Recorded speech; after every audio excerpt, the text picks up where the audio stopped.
Saúde animal, hoje é o tema. Está aqui o médico veterinário Edgar Cardoso. Doutor, bem-vindo aqui ao Balanço Geral. Rodrigo. Boa tarde. Boa tarde, Rodrigo. Tudo bom? Tudo certo. Vamos lá. Primeiro eu quero perguntar para o doutor sobre doenças renais aí nos bichinhos, né? É comum, doutor? É comum. Com o envelhecimento dos animais de modo geral, tanto cães quanto gatos, a doença renal passou a ter uma frequência muito maior nos consultórios.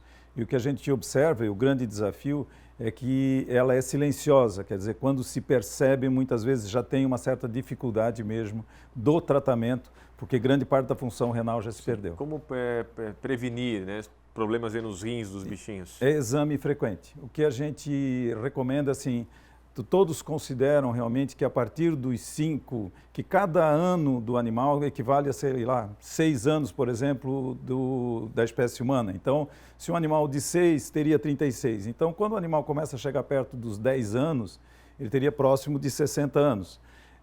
Então, o ideal seria pelo menos um exame por ano, né? Para a gente poder conseguir diagnosticar cedo e aí poder prevenir e ele não ter maiores consequências. Ele pode levar à morte, né, doutor? Isso, principalmente sinais assim como emagrecimento sem uma causa, ele está comendo, mas está emagrecendo, tomando muita água, fazendo muito xixi, deve chamar a atenção do proprietário e ele deve procurar o auxílio de um veterinário. Vamos aqui para as perguntas. No WhatsApp, o doutor responde: Indira, gostaria de saber por que meu cachorro está com uma das orelhinhas com cera preta. Ele fica balançando as orelhas direto. E aí, doutor? Tá aqui, ó, o cachorrinho.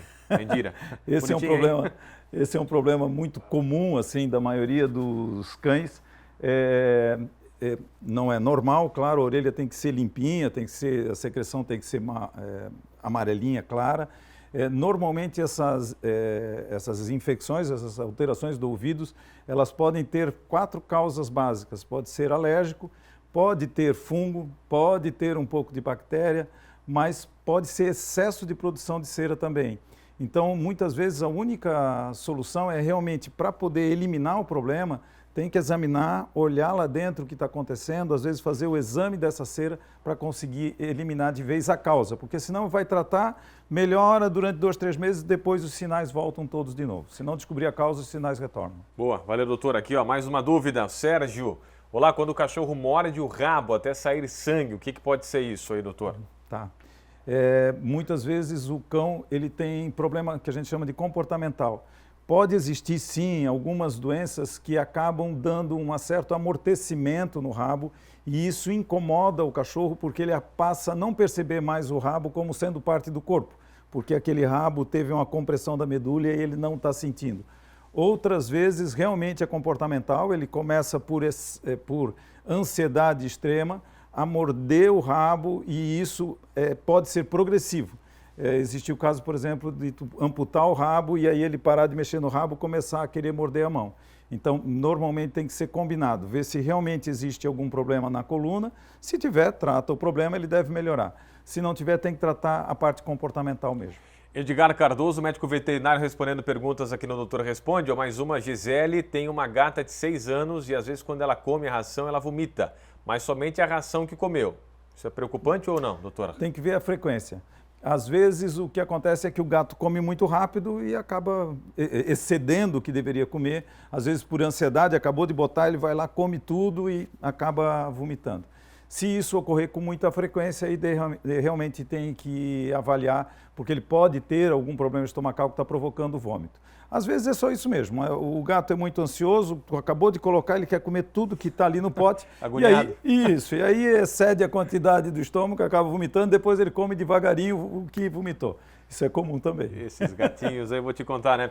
Mais uma aqui, ó. Diego, tem um gato e gostaria de saber se sachê faz mal. Não faz. Sabe que faz bem, o contrário do que se imagina.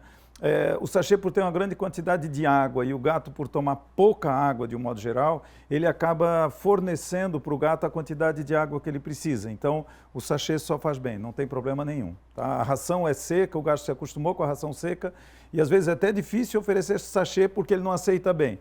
Mas se ele aceitar bem, vale a pena oferecer porque vai fornecer água, que é algo que muitas vezes o gato não toma muita água. Conseguimos mais um tempinho para mais uma pergunta. Vamos lá. Tela aqui do Balanço Geral. Ju, minha cachorrinha chora no portão o tempo inteiro, mas ela não está no cio e recebe muito carinho. O que pode ser esse pedido aí, esse choro? Que indicativo que é isso, doutor?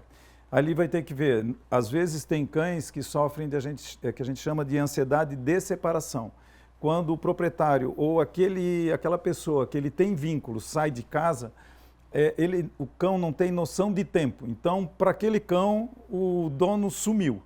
E aí ele fica chorando e uma hora dentro desse choro, com quem ele tem vínculo retorna.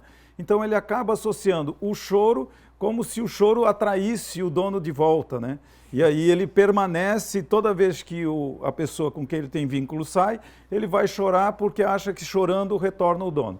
É uma associação que eles fazem e às vezes tem que ir tirando isso devagar porque é o único jeito. Ele tem que perceber que não é o choro que faz o dono voltar, que o dono vai voltar de qualquer forma. Tem que voltar mais vezes aqui, tá bom, doutor? Tá Vamos combinar mais um dia. Doutor Edgar Obrigado. Cardoso, médico veterinário. Forte abraço, doutor. Obrigado, Rodrigo. Obrigadão, Obrigado valeu. a todos.